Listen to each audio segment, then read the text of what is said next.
com muita alegria que tenho a oportunidade de entrar na sua casa, falar ao seu coração, estabelecer essa comunhão que a comunicação nos proporciona, encontrar você que talvez hoje se identifique um pouco com o conteúdo dessa canção, que foi escrita por alguém que sofria muito.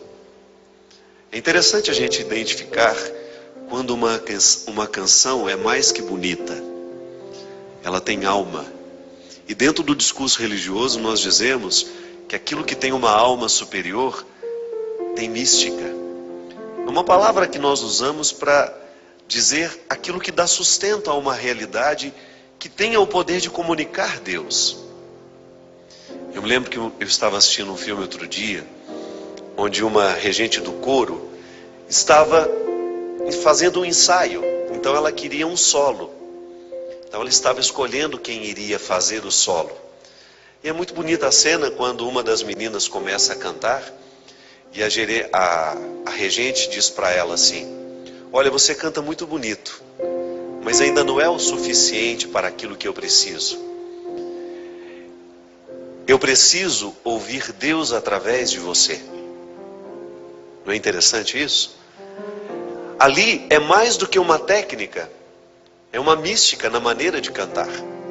É quando a gente empresta a nossa realidade humana a Deus e Ele age através de nós, através deste recurso humano que nos pertence, que nos foi dado por Ele, é claro. Todo dom é um empréstimo, né? Deus nos empresta os dons e a gente utiliza-se deles ao longo da nossa vida. Mas naquele caso, a mulher queria muito mais que uma música bem cantada. Ela queria uma música que tivesse alma. Uma música que tivesse mística. Uma voz que tivesse condições de ser mística ao ouvido de quem ouvia. Essa é a diferença de uma canção bonita para uma canção ungida, também podemos dizer. Uma canção visitada pela mística é uma canção ungida, que recebeu um dom a mais. Além da beleza, existe algo naquela música que toca o coração da gente e que nos comunica algumas coisas, algumas realidades que o discurso racional, que a inteligência não é capaz de fazer. Quando eu digo para você que essa música é mais do que bonita, é porque ela é fruto de um sofrimento. É interessante a gente identificar que algumas pessoas, quando sofrem, produzem coisas bonitas. Porque o sofrimento ele é muito fértil, mas depende de quem o recebe, de quem o hospeda. A dor, ela é comum a todos nós. Hoje nós estamos fazendo o programa aqui, no Hotel Mazzaropi, em Taubaté. Essa gravação, que agora se você está assistindo em casa, faz parte da semana Preparando o Coração. Então hoje nós estamos aqui com muita gente que veio assistir o Direção Espiritual. Geralmente o programa é feito sem plateia, mas hoje nós temos aqui muitas pessoas. Dá uma mostrada nessas pessoas e eu tenho certeza, se cada uma delas tivesse a oportunidade de contar o que de bonito o sofrimento já provocou na vida delas, nós teríamos aqui uma série de testemunhos muito bonitos de serem escutados. Mais que isso, testemunhos comoventes. Testemunhos que têm o dom de transformar a nossa vida. Na missa que nós fizemos para abrir a semana do Preparando o Coração, a gente falava justamente disso. Que a evangelização é muito mais eficaz quando ela nos chega através de um testemunho.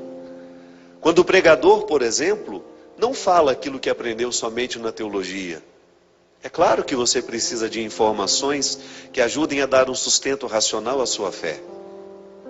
Mas você precisa, sobretudo, que eu lhe conte o que Deus já fez na minha vida.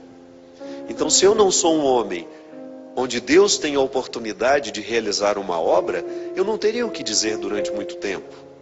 Você se cansa dos meus ensinamentos, você se cansa do meu discurso, porque ele está apenas tocado pela minha inteligência. Agora, quando eu partilho com você o que é a minha luta pessoal diária, neste território humano onde Deus se hospeda, apesar de todos os meus limites, de todos os meus defeitos, se eu ouso contar para você o que Deus tem feito na minha vida, é provável que você queira prestar atenção. Outro dia encontrei uma pessoa que achei muito interessante.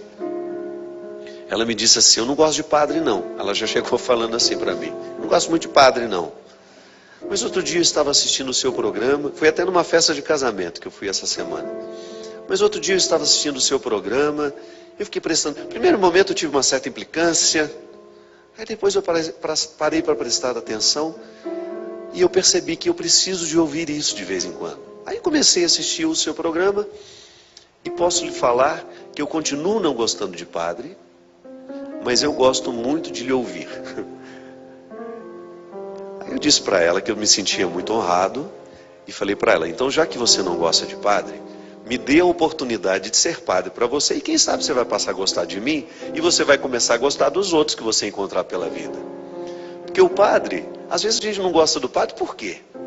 Não é? É muito, talvez por preconceitos que nós tenhamos em relação àquela figura religiosa, por falta até mesmo de informação religiosa, por falta de formação cristã mesmo. Se você descobrir tudo que um padre pode lhe oferecer, não tem como você não gostar dele. Ele não pode, por vocação, eu não posso lhe fazer mal nenhum. Não é assim? Por vocação, eu não tenho o direito de dizer absolutamente nada que possa ferir o seu coração, te humilhar, te maltratar. A minha missão é outra. A minha missão é edificar as pessoas que passarem pela minha vida. Como? Oferecendo a ela Deus. Então, às vezes as pessoas não gostam do padre, é por causa de uma visão preconceituosa. Então, se você tiver a oportunidade de me ouvir e sentir que aquilo que eu lhe falo pode lhe fazer bem, então, de alguma maneira, você está compreendendo a vocação de um outro padre que não seja eu, que tem o mesmo objetivo de fazer bem ao seu coração. Mas o meu papel como padre é dar ao outro aquilo que Deus me oferece na minha intimidade. É muito interessante a gente identificar que o padre não pode ser padre na sua vaidade de ser quem é. Ele não pode transitar o tempo todo nos privilégios que a minha vocação de repente pode me oferecer. Não. O padre é um serviço. O meu sacerdócio é um serviço. É a minha oportunidade de oferecer ao outro aquilo que Deus me oferece diariamente pelo fato de eu ser padre. A minha oportunidade de presidir uma Eucaristia, de ouvir uma confissão, de absolver um pecado, de acompanhar alguém espiritualmente, como nesse meu programa aqui. Eu digo sempre que a minha missão, ela tem limites, né? Eu não posso querer cuidar de todo mundo que eu encontro. A minha missão é semear, eu sou comunicador. Por isso eu não tenho uma paróquia. Eu não tenho como ficar atendendo as pessoas em particular. Eu não tenho como administrar o problema daquela pessoa. Porque a minha vida não me permite. Eu sou um padre comunicador que lança as sementes e depois o outro padre na sua paróquia vai ajudar a cuidar daquilo que Deus semeou em você através de mim. Então um padre vai complementando o serviço do outro. Não é assim? Você já imaginou se eu cismasse de cuidar de todo o coração que foi tocado pela minha palavra?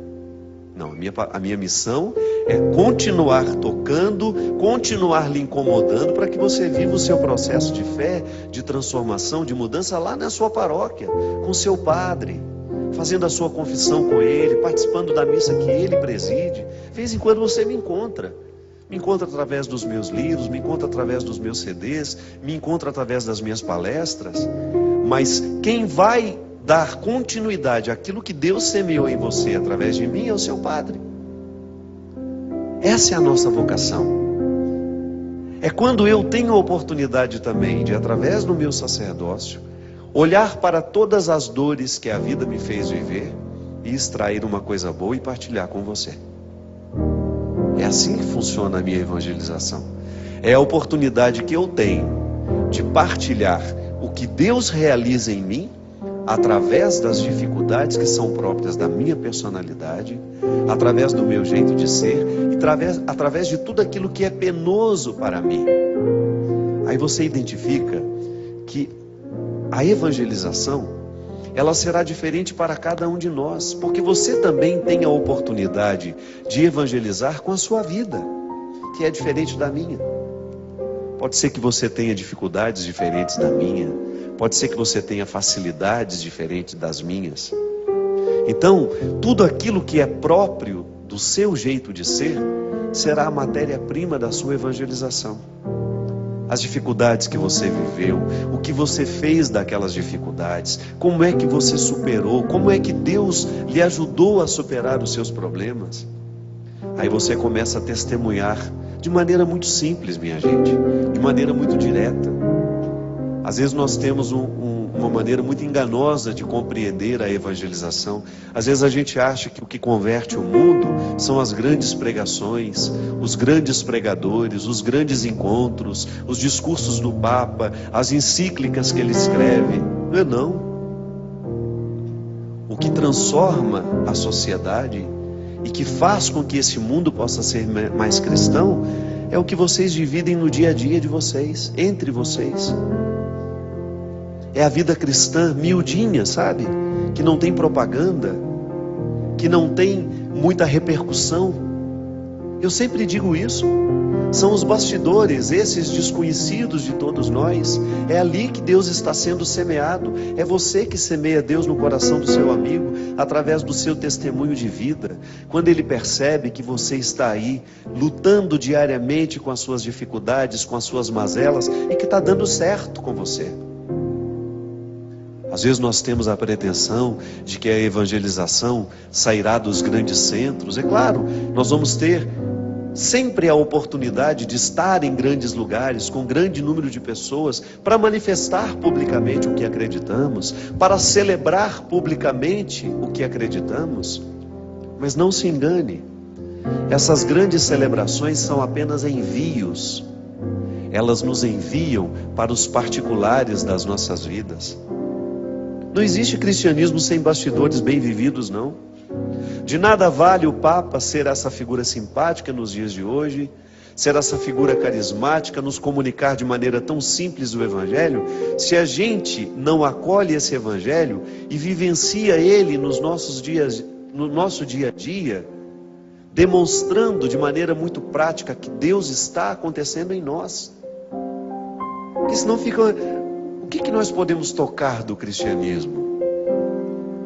É o gesto que eu realizo, é a palavra bendita que eu digo ao outro, é a maldade que eu vou picotando para que ela não tenha oportunidade de crescer. É isso que cresce do cristianismo, é isso que faz a diferença. O que transforma o mundo são as pequenas atitudes, essas que nós vamos assumindo diariamente, porque estamos motivados por esse programa que você assiste toda quarta-feira. Quando Deus mexe com você, quando Ele lhe incomoda e você tem aquela sensação de que alguma coisa na sua cabeça foi modificada, porque você ouviu aquela palavra que fez bem a você. É assim que o mundo vai sendo transformado, a partir da vida de cada um de nós. Quando eu identifico que na estrutura dos meus dias existem realidades que não são cristãs, que não são bonitas. Quando nós identificamos que no nosso dia a dia existem realidades que nos pesam demais, que nos paralisam, que nos impedem de sermos bons, de sermos verdadeiros, de sermos honestos. Aí sim você tem uma matéria-prima muito concreta, onde Deus tem a oportunidade de agir. Por isso, tudo aquilo que nós fazemos da dor, tudo aquilo que nós fazemos com o sofrimento, vai se tornando um instrumento favorável à edificação dessa fé. Se a cruz nos pesa, não é para a gente desistir. Não há possibilidade de nós vivermos sem essa bendita cruz. Eu não fico correndo atrás de cruz nenhuma, não. Pelo contrário, se eu puder, eu dou um jeitinho de afastá-la. Mas aquela que é inerente a mim, não tem como. Eu não vou rejeitar a cruz que eu sei que é a minha. Eu não vou carregar uma cruz que eu sei que eu não posso, que não é justa. Eu não vou assumir uma cruz que não é minha. Agora, aquela que eu sei que faz parte da edificação da minha vida cristã, essa será sempre bem-vinda. E como é que nós identificamos? Quando você olha para o seu jeito de viver e você percebe o que é que nesse jeito de viver precisa ser sacrificado. palavra sacrifício tem uma importância muito grande no contexto do cristianismo. Sacrificar é você colocar em cima do altar, é você sangrar isso em cima do altar. O sacrifício é isso. É quando você pega uma realidade, você coloca num lugar santo e você permite que aquilo seja sacrificado. Isso é sacrifício. E o sacrifício santifica. Santifica, porque ele tem o dom de mudar dentro de nós. Ele tem o dom de modificar dentro de nós. E aquilo que antes era um peso, torna-se um instrumento favorável para a nossa edificação. Você olha para os santos ficaram santos por quê? Porque eles dominaram os seus defeitos. Colocaram na rédea os defeitos. É isso que acontece. A santidade é isso. É quando você começa a colocar na coleira aquilo que é ruim em você. Então, não tenha medo daquilo que dói em você. Não queira jogar fora isso. Não, olha bem no rosto dessa dor, olha bem no rosto desse sofrimento. E seja capaz de sacrificar tudo isso para a sua edificação como pessoa. É igual o estudante que quer passar no vestibular. Se ele quer alcançar a meta, o que ele terá de fazer? Viver uma disciplina diária, onde o sacrifício faz parte. Ele vai sacrificar as baladas que ele gosta de ir, ele vai sacrificar muitas diversões, porque ele sabe que ele precisa se dedicar intensivamente aos estudos naquela época da vida.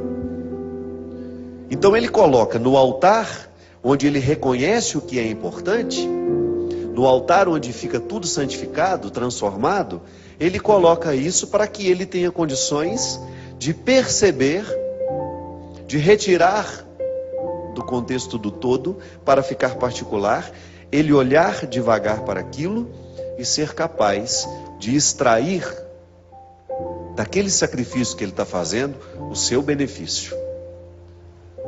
Aí ele está identificando a matéria-prima da sua transformação.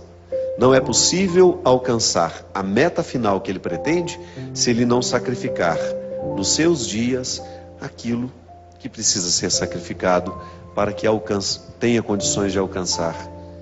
Essa regra é para todos nós, é para os estudantes e é para nós. Se a gente não se dispõe a sofrer o que precisa ser sofrido, a gente não vai a lugar nenhum. É igual quando a gente está acomodado, né? Se eu estou acomodado, se eu me acostumei com o meu jeito de ser, eu não vou mudar os meus defeitos. Tem gente que se acostuma com os defeitos que tem. Deixa de se incomodar e maltratar as pessoas. Tem gente que está acostumada a maltratar todo mundo que chega perto. Tem gente que está acostumado a ser grosseiro com todo mundo que chega perto. Nem se incomoda mais com isso. Aí de repente você vai lá e diz: olha, você está sendo grosseira demais. Ela é mais grosseira ainda com você, né? Tem gente que não tem a percepção mais da sua grosseria. Isso é falta de conversão. Porque é lamentável que uma pessoa tenha desanimado de si mesma aos 30, 40, 50 anos. Quem disse que a gente tem que morrer sendo grosso? A gente pode muito bem jogar isso na mesa do nosso sacrifício e começar a lutar para que essa grosseria não seja tão natural em nós. E você vai fazer o seu sacrifício para ser menos grosseiro com as pessoas e vai diminuindo até o dia que você consegue ser simpático, o dia que você consegue ser mais educado, menos impetuoso. É assim que nós mudamos um comportamento.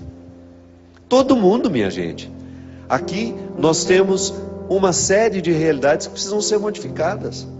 Porque nós temos um grupo grande de pessoas aqui. Você que está em casa, você tem as suas realidades que você precisa ter coragem de colocar no altar e sacrificar. Aí sim você vai viver a dor que edifica. Porque essa dor que edifica, ela sempre será bem-vinda ao nosso coração. Sabe por quê? É a cruz que nos ressuscita. É a dor que nos purifica. É a dor que tem o poder de alcançar o núcleo mais profundo da nossa existência e lá Deus agir. Se a cruz lhe pesa, não é para se entregar, mas para se aprender a amar como alguém que não desiste. Por quê? Porque quando nós somos capazes de amar, nós temos o combustível que nos leva até o fim. O amor, se ele é verdadeiro, ele nos sustenta até o fim das questões. Se a gente deixar de amar, a gente não vai ter condições de sacrificar nada. É assim que funciona na relação humana. Eu sou capaz de sacrificar muitas coisas no meu comportamento pelo amor ao meu filho. Sou capaz de driblar até um vício que eu tenho, por causa do amor que eu tenho. É tão bonito a gente ver isso no casal, quando o homem é capaz de domar os seus defeitos pelo amor que tem à esposa. A esposa também sendo capaz de vasculhar os seus defeitos e modificar o seu jeito de ser por causa do amor que sente. Só que existe uma dimensão amorosa, pessoal, que se a gente não vive, a gente não vai a lugar nenhum. O que nos move nessas transformações é o amor que a gente precisa ter a nós mesmos. O que me faz ir adiante nas minhas transformações é o amor que eu sinto por mim. Isso não é egoísmo não, viu? É o primeiro ponto de todo gesto amoroso. Ninguém pode amar sem antes ter se amado. Então, porque eu me amo, eu sou capaz de olhar para os sacrifícios que eu preciso fazer para que eu fique uma pessoa melhor. É muito interessante a gente identificar que a transformação do caráter para melhor é sempre uma atitude de amorização. Eu tenho um profundo respeito por mim e acho que eu mereço viver da melhor maneira. Eu tenho um profundo respeito por mim e acho que tenho o direito de extrair as minhas virtudes que estão aqui adormecidas. Eu não quero me resumir, eu não quero reduzir a minha vida à prática defeituosa. Não. Eu quero ter o direito de recrutar diariamente aquilo que me faz melhor. É o seu direito, é a sua possibilidade. O amor que você tem por você lhe mobiliza a fazer cada vez mais um gesto de reconstrução interior pelo respeito que você tem por você. É aqui que nós identificamos o que eu falava no início desse programa. Os bastidores do cristianismo. É quando uma pessoa se sente amada por Deus e por se sentir assim, descobre o amor próprio como uma arma poderosa que Deus nos deu para que a gente tenha condições de vencer as nossas mazelas. Uma pessoa que não se ama tem dificuldade de vencer e de viver os sacrifícios que lhe tornarão uma pessoa melhor. É por isso que a ação de Deus é colocar em nós essa certeza de que Ele nos ama e que uma bonita resposta que nós podemos dar a esse amor é a gente se amar também. Não desista do amor, não desista de amar. Este refrão é muito forte, porque é Ele que nos impulsiona para que a gente tenha condições de dar a Deus a oportunidade de agir em nós com eficácia, para que Ele semeie em nós esse amor próprio que nos dá condições de amar o outro, esse amor que nos dá condições de amar a vida, de amar as realidades e de vencê-las, mesmo quando a dor fizer parte da pauta da nossa vida. Nós vamos para um rápido intervalo e a gente volta já já com o programa Direção Espiritual.